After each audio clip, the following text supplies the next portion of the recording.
നിർമ്മാണം പൂർത്തീകരിച്ച കോട്ടയക്കുളം താഴക്കോട്ടുകാവ് റോഡ് ജനങ്ങൾക്കായി തുറന്നുകൊടുത്തു. എംഎൽഎയുടെ ആസ്തി വികസന ഫണ്ടിൽ ഉൾപ്പെടുത്തി 25 ലക്ഷം രൂപ ചെലവഴിച്ച് നിർമ്മിച്ചതാണ് ഈ റോഡ്.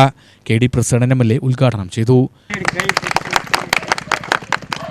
ഇത് മേലാർകോട് പഞ്ചായത്തിൽ നിന്ന് ആരംഭിച്ച് എരുമൂർ പഞ്ചായത്തിലെ ഏറ്റവും പ്രധാനപ്പെട്ട കുനിശ്ശേരി ജംഗ്ഷനിലേക്ക് വരെ കണക്ട് ചെയ്യാവുന്ന ഏറ്റവും നല്ല ബൈപ്പാസ് റോഡ്. ഇത് പലതവണ നമ്മൾ പൊതുമരാമത്ത് വകുപ്പ് ഏറ്റെടുക്കണമെന്നാവശ്യപ്പെട്ട് നൽകിയ റോഡുമാണ്.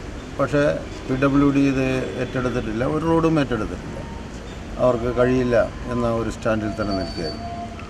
അപ്പോൾ ആ ഒരു ഘട്ടത്തിലാണ് ചെറിയൊരു ഫണ്ട് കൊണ്ടൊന്നും ചെയ്യാൻ വേണ്ടി കഴിയും. യഥാർത്ഥത്തിൽ ഇത് മേലാർകോട് പഞ്ചായത്തിൽ നിന്നാണ് ആരംഭിക്കുന്നതെങ്കിലും ഇതിൻ്റെ ഗുണഭോക്താക്കൾ ഭൂരിപക്ഷം എരുമൂർ ഗ്രാമപഞ്ചായത്ത്. അപ്പോൾ ഏറ്റവും കൂടുതൽ പ്രയാസം അനുഭവിക്കേണ്ടി വന്നത് എരുമൂർ ഗ്രാമപഞ്ചായത്തിലെ നിവാസികളാണ്.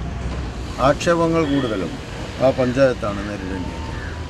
അതുകൊണ്ട് MLAക്ക് നിർദ്ദേശിക്കാവുന്ന ഗ്രാമീണ റോഡുകളുടെ പരിധിയിൽ ഉൾപ്പെടുത്തിക്കൊണ്ടാണ് എരുമൂർ ഗ്രാമപഞ്ചായത്തിൻ്റെ കോട്ടയിൽ നിന്ന് അവർക്ക് അനുവദിക്കുന്ന ഫണ്ടിൽ നിന്ന് ഒരു ഫണ്ട് ഈ റോട്ടിലേക്ക് മാറ്റിവെക്കാൻ വേണ്ടി തീരുമാനിച്ചു.